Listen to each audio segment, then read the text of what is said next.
அன்பு நண்பர்களே, மாணவ மாணவிகளே, ஆசிரியப் பெருமக்களே மற்றும் ஆராய்ச்சியாளர்களே, நான் இந்த காணொளியிலே சில்வியா பிளாத் என்ற ஒரு பெண் கவிஞர், அமெரிக்க கவிஞர் எழுதிய லேடி லேசரஸ் என்ற கவிதையை பற்றித்தான் பேசவிருக்கின்றேன்.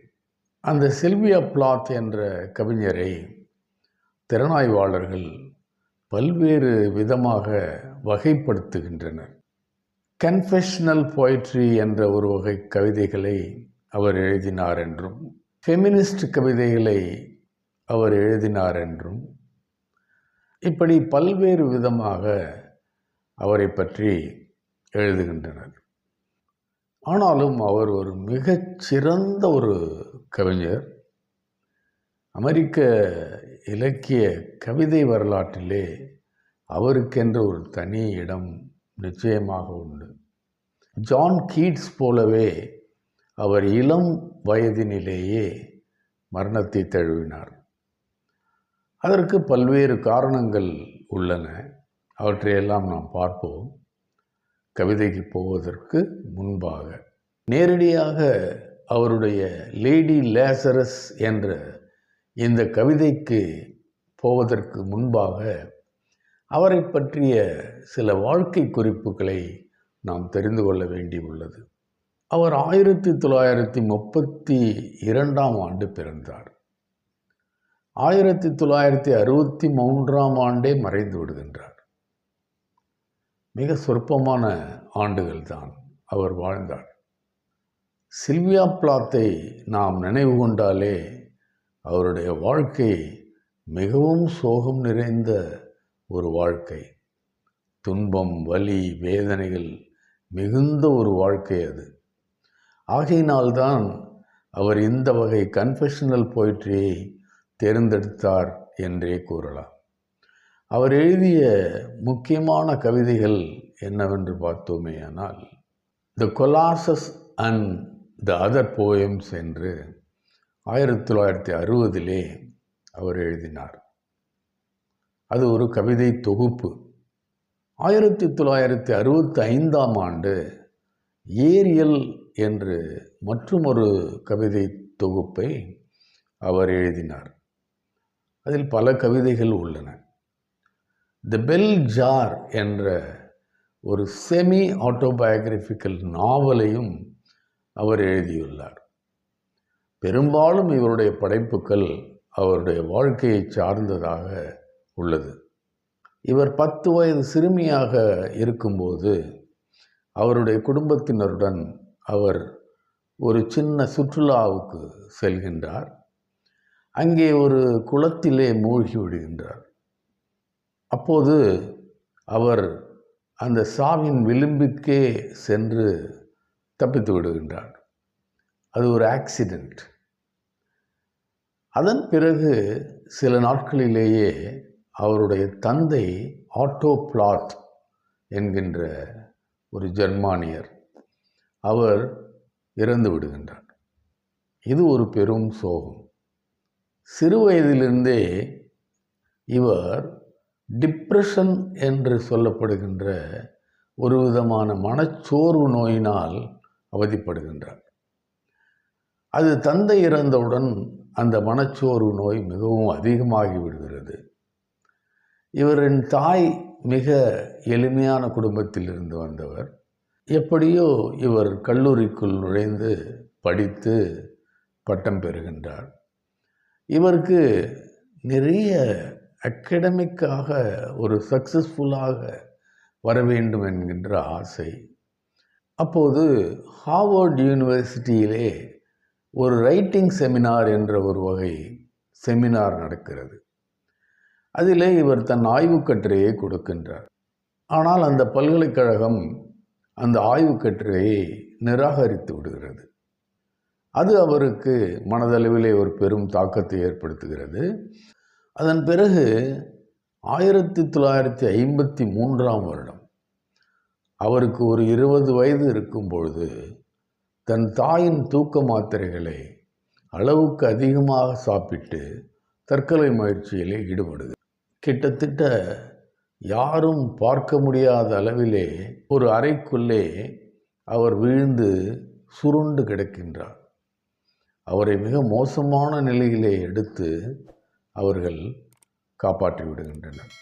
அதன் பிறகு இவருடைய வாழ்க்கையிலே லேசான வசந்தம் என்னவென்றால், டெட் ஹியூஸ் என்ற ஒரு மிகச்சிறந்த ஒரு கவிஞர், அந்த கவிஞரை இவர் காதலிக்கிறார். டெட் ஹியூஸ் பற்றி நீங்கள் கேள்விப்பட்டிருப்பீர்கள். அவரை இவர் காதலிக்கின்றார். காதலித்து திருமணமும் செய்து கொள்கின்றார். ஆனால் அந்த திருமண வாழ்க்கை நன்றாக மகிழ்ச்சியாக நீடிக்கவில்லை. சில நாட்களிலேயே அது ஒரு முடிவுக்கு வருகிறது. இதனிடையில் அவருக்கு 2 குழந்தைகள் வேறு. டெட் ஹியூஸ் என்ற கவிஞருடைய திருமண உறவு முடிந்துவிட்ட நிலையிலே இவர் மேலும் மனதளவில் மிகவும் சோர்வடைகின்றார். அது மட்டுமல்லாமல் இவருடைய கணவரான டெட் ஹியூஸ்க்கு ஒரு எக்ஸ்ட்ரா மேரிட்டல் ரிலேஷன்ஷிப் ஒன்று உருவாகிறது. இவருக்கு மேலும் மனச்சோர்வை அதிகப்படுத்தியது. அவரிடமிருந்து பிரிந்து வாழ்கின்றார்.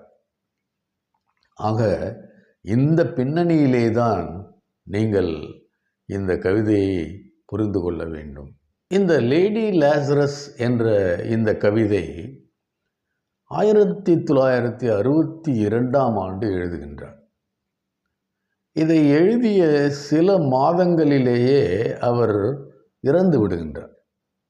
ஒரு நாள் அதிகாலை தன் குழந்தைகள் பெட்ரூமிலே தூங்கி கொண்டிருக்கும்போது எழுந்து இந்த லேடி லாசரஸ் என்ற இந்த கவிதையை எழுதுகின்றார். லேடி லாசரஸ் என்ற இந்த தலைப்பை நீங்கள் பார்த்தீர்களேயானால் அவ்வளவு பொருள் பொதிந்த ஒரு தலைப்பாக இது விளங்கும்.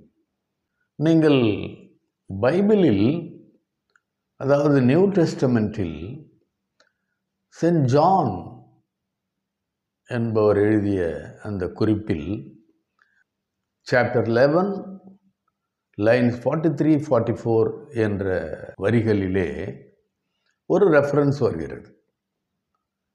அது என்ன ரெஃபரன்ஸ் என்றால், லாசரஸ் என்று ஜீசஸ் கிரைஸ்டுக்கு ஒரு நெருங்கிய நண்பர் இருக்கின்றார். அவர் நோய்வாய்ப்பட்டு இறந்து விடுகின்றார். அவர் இறந்து ஜீசஸனுடைய வருகைக்காக 4 நாட்கள் அவருடைய உடல் காத்திருக்க வைக்கப்படுகிறது. அப்போது ஜீசஸ் கிரைஸ்டும் அங்கே வருகிறார். அப்போது அங்கு ஒரு அதிசயம் நடக்கிறது. மிரக்கிள். என்ன மிரக்கிள் என்றால், ஜீசஸ் வந்த உடனேயே லாசரஸ் ரைஸ் அப் அப்படி என்று ஒரு கமாண்ட் செய்கின்றார். 4 நாட்களுக்கு முன்பு இறந்து போன லேசரஸ் திரும்ப உயிர்த்தெழுகின்றார், ரெசரக்ட் ஆகிறார். இதை ஒரு மிரக்கிள் என்று நிறைய எழுத்தாளர்கள் குறிப்பிடுகின்றனர். லாசரஸ் என்ற இந்த ரெஃபரன்ஸ் இலக்கிய படைப்புகளிலே, கதைகளிலே, கட்டுரைகளிலே ஒரு மெட்டஃபராகவும் அதே நேரத்தில் ஒரு ஆர்கிடைப்பல் ரீஜுவனேஷனாகவும் கருதப்படுகிறது. சரி, அந்த லேசரஸுக்கும் இந்த கவிதைக்கும் என்ன சம்பந்தம்? ஏன் அந்த தலைப்பை சில்வியா பிளாத் இங்கே கொடுத்திருக்கின்றார் என்றால், அந்த லேசரஸ், அதாவது ஜான் குறிப்பிடுகின்ற அந்த லேசரஸ் ஜீசஸினுடைய ஒரு பவர், சக்தியினால் திரும்ப ரிசரக்ட் ஆகின்றார், உயிர்த்தெழுகின்றார். ஆனால் இங்கே ஐரானிக்கலாக இந்த தலைப்பை வைத்திருக்கின்றார் சில்வியா பிளாத். என்ன ஐரானிக்கலாக வைத்திருக்கின்றார் என்றால், இவரும் அந்த லேசரஸ் போலவே பலமுறை சூசைட் செய்துவிட்டு திரும்பவும் உயிர் பெறுகிறார். டாக்டர்களின் கருணையால், டாக்டர்களின் பவர்னால். அல்லது இவருடைய இன்னர் பவரினால் என்று கூறலாம்.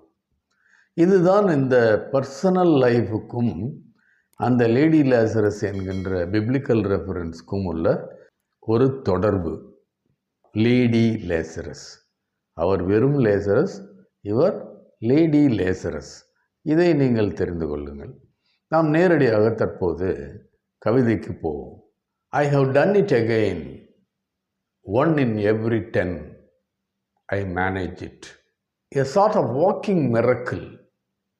Bright as Nazi lampshade. My right foot, a paperweight. My face, a featureless Jew linen. இந்த கவிதை ஆரம்பிக்கும் போதே I have done it again என்று ஆரம்பிக்கின்றார். இந்த கவிதை ஏன் இவ்வாறு ஆரம்பிக்கின்றார்? ஏனென்றால் இவர் தற்கொலை செய்து கொள்வதும் திரும்ப உயிர் தெழுவதும் அடிக்கடி நடக்கின்றன என்ற ஒரு பொருளிலே அவர் கூறுகின்றார். 1 in every 10, 10 வருடத்திற்கு ஒரு முறை தான் இந்த சாவின் விளிம்பை தொட்டுவிட்டு வருகின்றேன் என்று கூறுகின்றார். முதலில் நடந்தது ஒரு விபத்து, அடுத்து நடந்தது ஒரு சூசைட் அட்டெம்ப்ட். அதன் பிறகு அவர் உண்மையிலேயே இறந்து விடுகின்றார், அட்டெம்ப்ட் பண்ணி.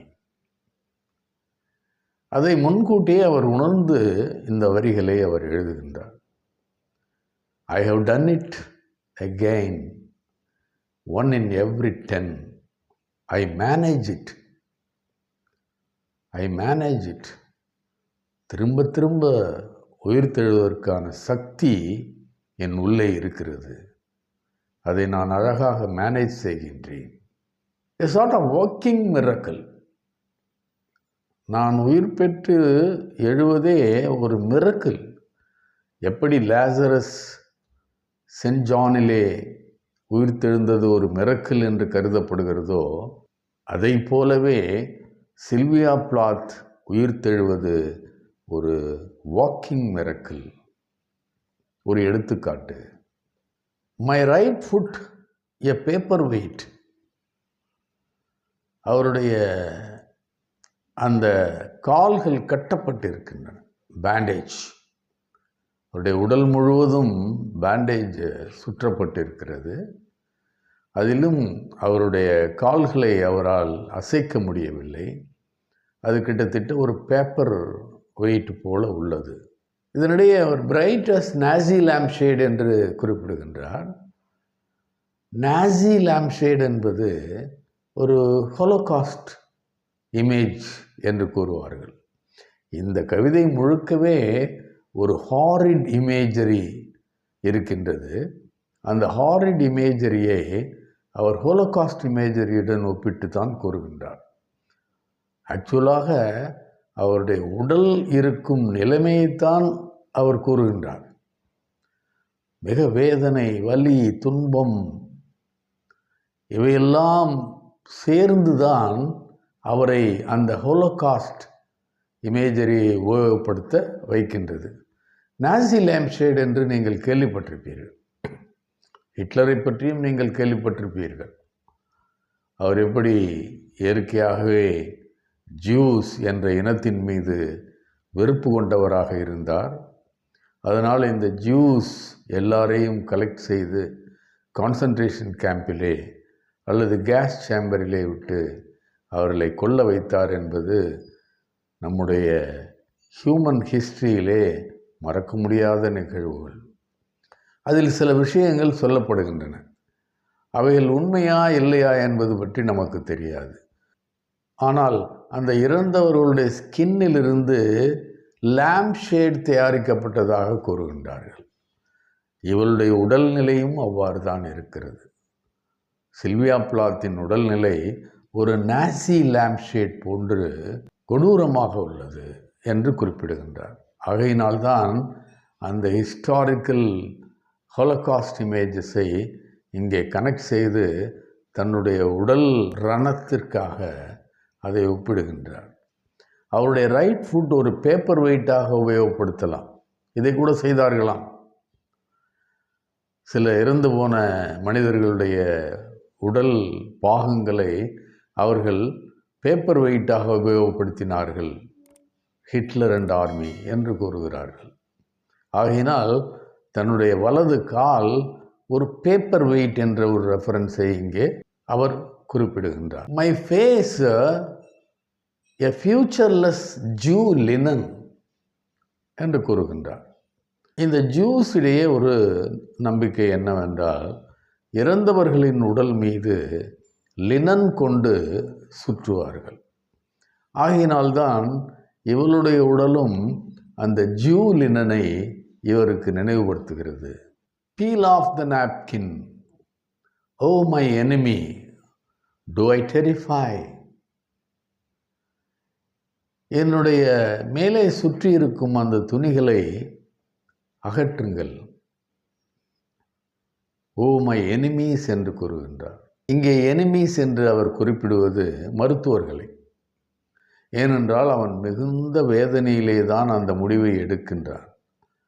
ஆனால் அவனை காப்பாற்றி திரும்ப இந்த உலகத்திற்கு கொண்டு வருவது என்பது மிகவும் மிகவும் வேதனையான விஷயம்.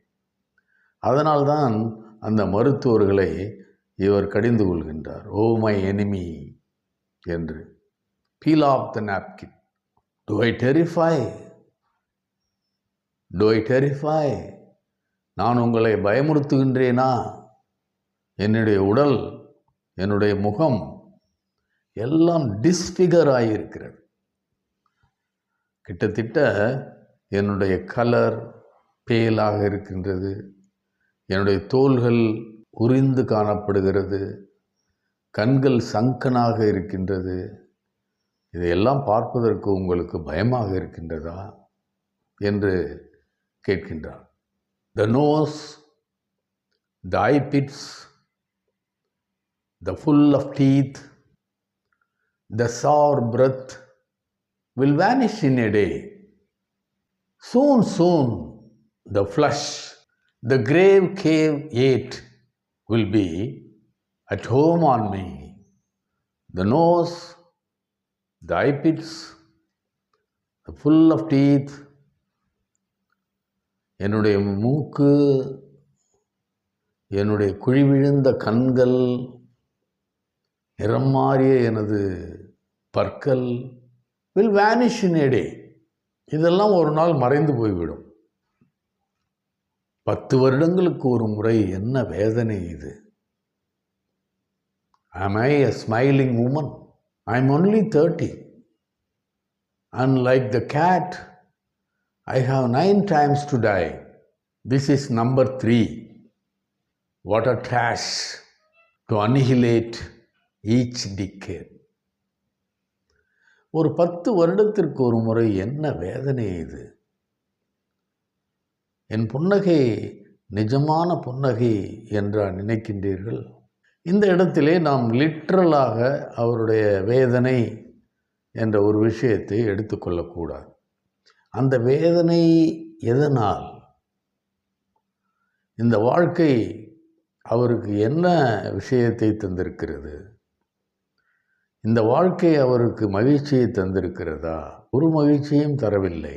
அவர் தந்தை ஒரு ஜெர்மானியர். ஆகையினால்தான் இந்த ஹோலோகாஸ்ட் இமேஜரி என்பது இங்கே அவர் அடிக்கடி உபயோகப்படுத்துகிறார். மிக ஜைஜான்டிக்கானவர், அந்த ஜெர்மன் சோல்ஜர். அது மட்டுமல்ல, அவர் மனைவியை மிகவும் கொடுமைப்படுத்தியதை சில்வியா பிளாத் சிறு வயதிலிருந்து பார்த்திருக்கின்றார். இப்படிப்பட்ட ஒரு தந்தை அவருடைய சிறுவயது வாழ்க்கை முதல் அவர் வேதனையை தவிர வேறு எதையுமே அனுபவித்ததில்லை. ஆகையினால்தான் அவர் am I a smiling woman என்று வினவுகிறார். I am only 30. எனக்கு 30 வயது தான் ஆகிறது. And like a cat, I have 9 times to die. அங்கே ஒரு தொன்மம். And like a cat, I have 9 times to die என்பது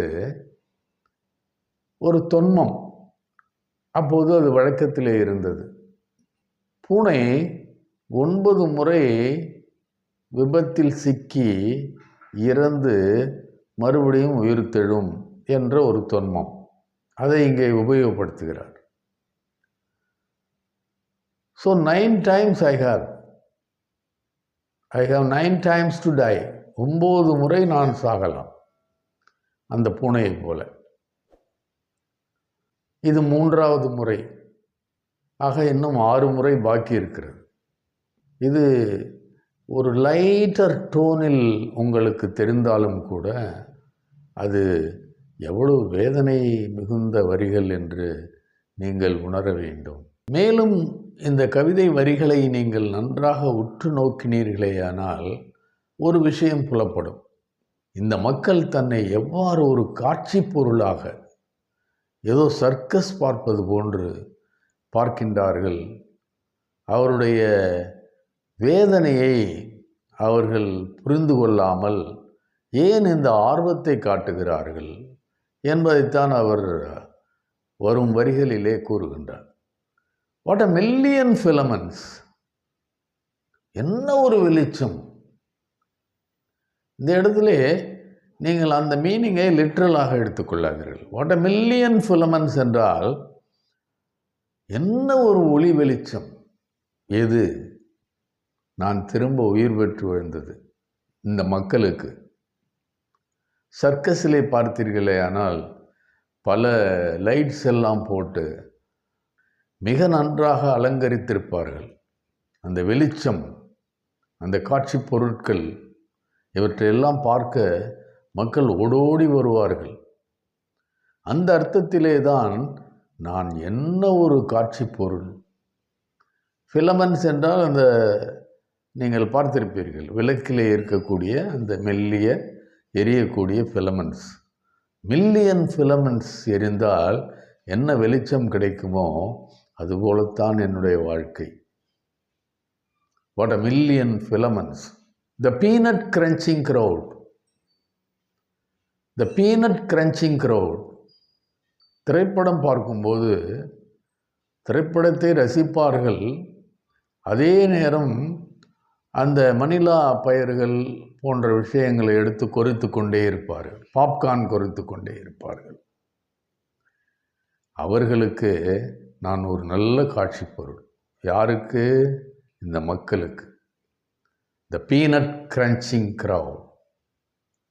எவ்வளவு ஒரு வேகம், ஒரு வேதனை இந்த இமேஜிலே இருக்கிறது, இந்த மெட்டபரிலே இருக்கிறது என்று யோசித்து பாருங்கள். The peanut crunching crowd shows to see.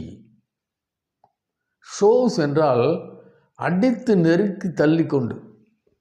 சினிமாவில் டிக்கெட் எடுக்கும்போது ஒருவரை ஒருவர் தள்ளி கொண்டு போவது போல. shows to see. என்னை பார்ப்பதற்கு முண்டி எடுத்து கொண்டு இந்த மக்கள் எட்டி எட்டி பார்ப்பது.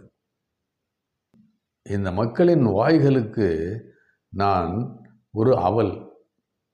என்னை நன்றாக மென்று விழுங்குகிறார்கள். Them unwrap me hand and foot.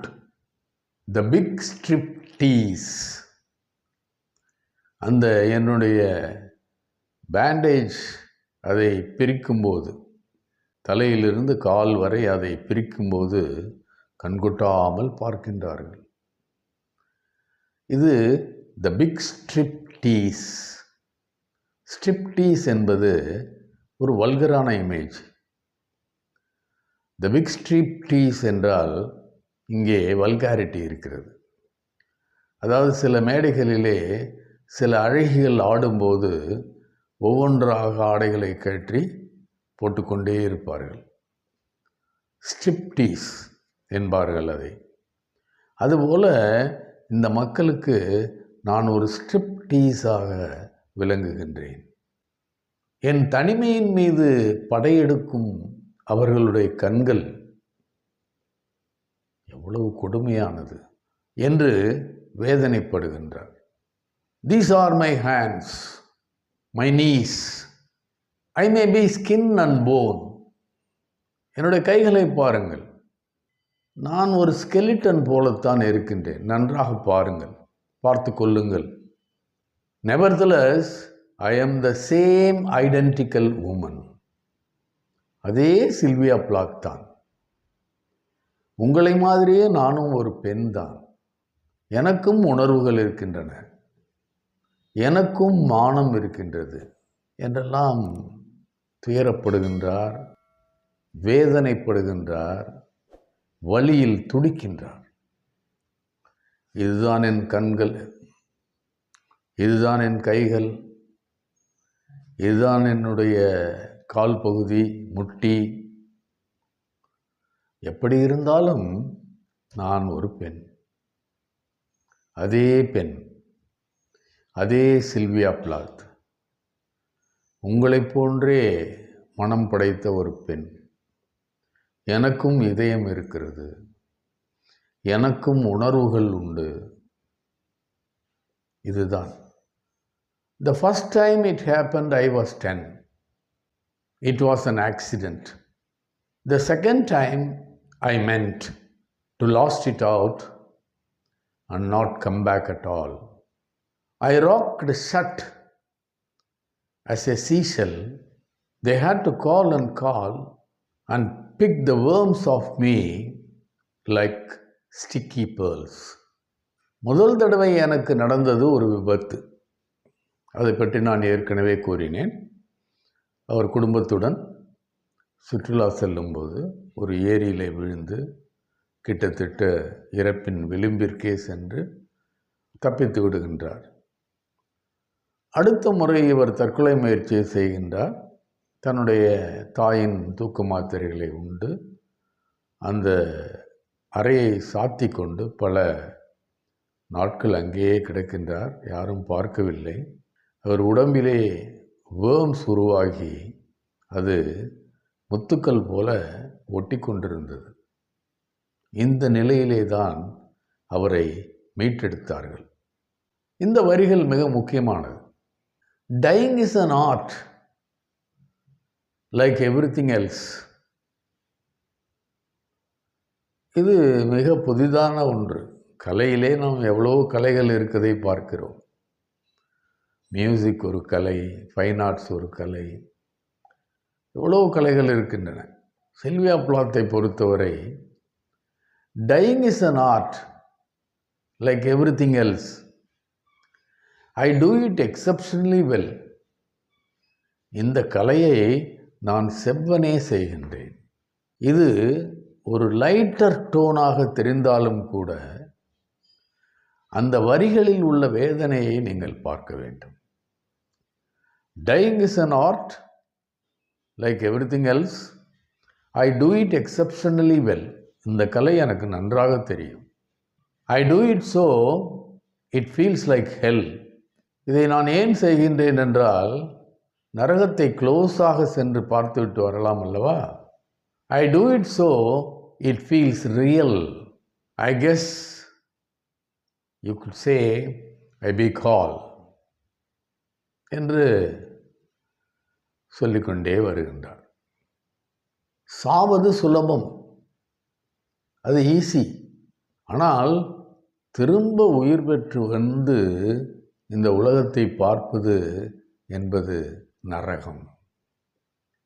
It is theatrical. Theatrical என்றால் நாடகத்தன்மையுடன் கூடியது. ரியாலிட்டிக்கு ஆப்போசிட்டானது தியேட்ரிக்கல். திரும்ப உயிர் பெற்று எழுவது தற்கொலை முயற்சியிலிருந்து என்பது ஒரு தியேட்ரிக்கலான விஷயம். எவ்வாறு? Comeback in a broad day to the same place, the same face, the same brute amused shout. சாவது சுலபம், எங்கோ ஒரு இடத்திலே இறக்கின்றோம், அதோடு முடிந்து விடுகிறது. ஆனால் திரும்பவும் இந்த மேடிங் க்ரௌட், இந்த பைத்தியக்கார உலகத்தின் முன்பு வந்து நிற்பது என்பது போல வேதனையான விஷயம் வேறு எதுவுமே கிடையாது. எ மிரக்கிள், இது ஒரு அதிசயம். She is tired of life. இந்த எ மிரக்கிள் என்ற வார்த்தையினுடைய உட்பொருள் I am so tired of everything. A miracle that knocks me out. இந்த இடத்துல a miracle என்பதற்கு நிறைய பொருள்கள் உள்ளன. ஒன்று அந்த வேதனையை குறிக்கின்றது. மற்றொன்று இந்த மக்கள் கிசுகிசுத்துக் கொள்கின்றார்கள். a miracle என்று. அதை கேட்கும்போது இவளுக்கு மிகவும் வலிக்கின்றது. இந்த வார்த்தை இறப்பின் வலியை விட மிக மோசமானது. There is charge for the eyeing of my scars. There is charge for the hearing of my heart. It really goes. ஒருவேளை நான் சர்க்கஸ் காட்சி பொருளாக இருந்து இதற்கு கட்டணம் வசூலித்தால் எனக்காக கட்டணம் வசூலிப்பவர்கள் மிக நன்றாக வாழ்வார்கள். For a word or a touch. For a word or a touch. இது கூட ஒரு biblical reference தான். John chapter 20 lines 24-29. Apostle Thomas Jesus மறுபடியும் ரெசரக்ட் ஆனதை நம்பவில்லை. He was skeptical, doubt. அதனால் தொட்டு தொட்டு பார்க்கின்றார். அவர் உண்மையிலே உயிர் இருக்கிறதா, மூச்சு இருக்கிறதா, இதயம் துடிக்கிறதா என்று. அதை போல இந்த மக்கள் என்னை தொட்டு பார்க்கின்றார்கள். என் இதயம் துடிக்கிறதா என்பதை கவனிக்கின்றார்கள் என்று தன்னை அந்த ரெஃபரன்ஸுடன் கம்பேர் செய்து பார்க்கின்றார். Or a bit of blood, or a piece of my hair or cloth. So her doctor, so her enemy. இந்த இடத்துல ஹர்னுடைய ஸ்பெல்லிங்கை கவனியுங்கள். HERR. இந்த இடத்துல ஹர் என்பது ஜெர்மானிக் லாங்குவேஜிலே மிஸ்டர் என்று அர்த்தம். மிஸ்டர் டாக்டர், மிஸ்டர் எனிமி என்று அர்த்தம். Her doctor, her enemy. I am your opus. I am your valuable, the pure gold baby that melts to shriek. I turn and burn. Do not think I underestimate your concern. மருத்துவர்களே, என் விரோதிகளே, எனக்கு ஏன் உயிர் கொடுத்தீர்கள்? நான் உங்களுக்கு ஒரு ஓப்பஸாக மாறிவிட்டேன். I am valuable. நான் உங்களுக்கு ஒரு கலைப்பொருள் அல்ல. நீங்கள் என்னை கலைப்பொருளாக உருவாக்கி விட்டீர்கள்.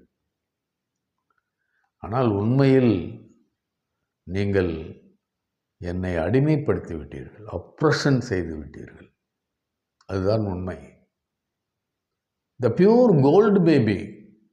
நான் உங்களுக்கு ஒரு கோல்டு பேபி. இந்த இடத்துல கூட ஹாலோகாஸ்ட் இமேஜரி இருக்கிறது. ஏனென்றால் அந்த கான்சன்ட்ரேஷன் கேம்பிலே ஜூஸ் அனைவரும் இறந்து விட்ட பிறகு அந்த ஆஷஸை தோண்டி அங்கே ஏதாவது தங்கம் கிடைக்கிறதா என்று பார்ப்பார்களாம். ஏதாவது தங்கம் உருகி கிடைக்கிறதா, அதை பொறுக்கலாமா என்றெல்லாம் மக்கள் அலைவார்களாம். அதுபோல ஐ ஆம் யுவர் கோல்டு பேபி என்ற ஒரு ரெஃபரன்ஸை இங்கே சில்வியா பிளாத் தருகின்றார். இந்த கவிதையிலேயும் டேடி என்ற மற்றொரு கவிதையிலேயும் இவர் இந்த ஹாலோகாஸ்ட் இமேஜரியை மிக மிக அதிகமாக உபயோகப்படுத்துகின்றார். ஏனென்றால் இந்த ஹாலோகாஸ்ட் என்ற அந்த விஷயம் நடந்து அப்போதுதான் முடிவடைந்தது. Do not think I underestimate your concern. மருத்துவர்களே, என்னை தவறாக நினைத்து விடாதீர்கள். Ash, ash, you poke and stir, flesh, bone, there is nothing there. அங்கே என்ன இருக்கிறது? ஏன் அந்த சாம்பலை தோண்டுகின்றீர்கள்? இந்த ஃப்ளஷையும் போனையும் தவிர இங்கே ஒன்றுமில்லை. A cake of soap a wedding ring, a gold filling.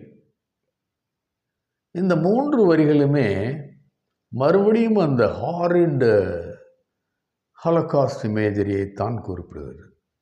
இறந்து போன உடல்களிலிருந்து என்னவெல்லாம் கிடைக்கும் என்று அழைகிறார்கள். வெட்டிங் ரிங் கிடைக்குமா, அல்லது வேறு ஏதாவது வேல்யூபிள்ஸ் கிடைக்குமா, அல்லது இந்த மனித தோளிலிருந்து சோப் செய்யலாமா? எவ்வளவு கருணையற்ற தன்மை! உலக மனித வரலாற்றிலே அந்த ஹாலோகாஸ்ட் போன்ற ஒரு விஷயம் அதற்கு முன்பும் நடந்ததில்லை, அதன் பின்பும் நடந்ததில்லை. அவ்வளவு கொடுமைகள். இங்கே ஹிஸ்டாரிக்கலாக அது இணைக்கப்படவில்லை. இருந்தாலும் அந்த கவிஞரால் அதையும் மறக்க முடியவில்லை என்று தெரிகிறது. Herr God, her Lucifer. O mister God, O mister Lucifer. இங்கே எல்லாமே அவருடைய பகைவர்களாகத்தான் தென்படுகின்றனர் சில்வியா பிளாத்துக்கு. அது கடவுளாக இருந்தாலும் சரி, லூசிஃபராக இருந்தாலும் சரி, அல்லது அவருடைய கணவர் டெடியூஸாக இருந்தாலும் சரி, அனைத்து ஆண்களுமே அரக்கர்கள் என்கிற ஒரு பொருளிலே தான் இதை கூறுகின்றார். இதில் கடவுள்களையும் அவர் இணைத்துக் கொள்கின்றார். Her God, her Lucifer, beware beware. இது யாருக்கு சொல்லுகின்ற அட்ரஸ்? பெண்ணினத்துக்கு சொல்லுகின்ற அட்ரஸ். இங்கே பெண்ணியம் தென்படுகிறது. These are the lines which beautifully express the feminist voice of Sylvia Plath. கடைசி 3 வரிகள். Out of the ash I rise with my red hair and eat men like air என்று அந்த 3 வரிகளிலே கடைசியாக முடிக்கின்றார். அந்த ஆஷஸிலிருந்து ஒரு நாள் நான் நிச்சயமாக வருவேன். எவ்வாறு? ஃபினிக்ஸ் பறவை, ஃபினிக்ஸ் பறவை போல. ஃபினிக்ஸ் என்ற பறவை பற்றி நீங்கள் கேள்விப்பட்டிருப்பீர்கள். அந்த பறவை இறந்துவிடும், இறந்து ஆஷாக மாறிவிடும். ரெட் ஏர் என்பது இந்த இடத்திலே ஃபினிக்ஸ் பறவையை குறிப்பது. அந்த ஆஷஸிலிருந்து மற்றொரு ஃபினிக்ஸ் பறவை தோன்றும். அதுபோல நான் வருவேன், வந்து இந்த ஆண் வர்க்கத்தை பழி வாங்குவேன். I will eat men, I will swallow men like air என்று முடிக்கின்றார். ஸோ இந்த கவிதையை மொத்தமாக பார்த்தீர்களேயானால் அனைத்தும் கலந்த ஒரு விஷயமாக தென்படுகிறது. அவருடைய வாழ்க்கை நமக்கு புலப்படுகின்றது. எவ்வாறு அவர் 2 தடவை உயிர் பெறுகிறார், 3ஆம் முறை இறந்து விடுகின்றார். 3ஆம் முறை இந்த லேடி லேசரஸ் என்ற கவிதையை எழுதிவிட்டு 1962 சில மாதங்கள் கழித்து இறந்து விடுகிறார்.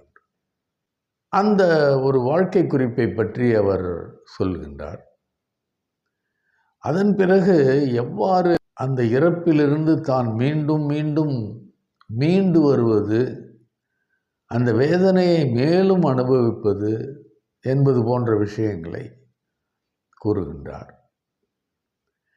எல்லாவற்றையும் விட வேதனை தரும் விஷயம் என்னவென்றால், அவருக்கு இந்த பீனட் கிரன்ச்சிங் க்ரௌட், இந்த மக்கள், இந்த ஒன்றும் அறியாத மக்கள் வந்து இவரை ஒரு காட்சி பொருள் போல பார்ப்பது.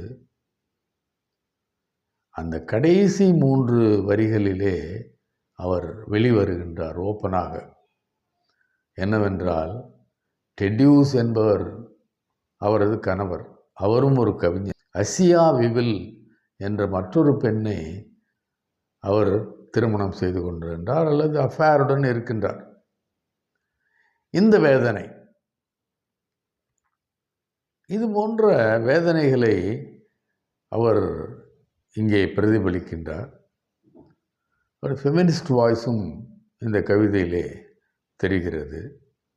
ஆக இது ஒரு மிக நல்ல கவிதை, நீங்கள் இதை ரசித்து படிக்க வேண்டும் என்று கூறி மற்றொரு காணொளியிலே நாம் சந்திப்போம் என்று கூறி விடைபெறுகிறேன்.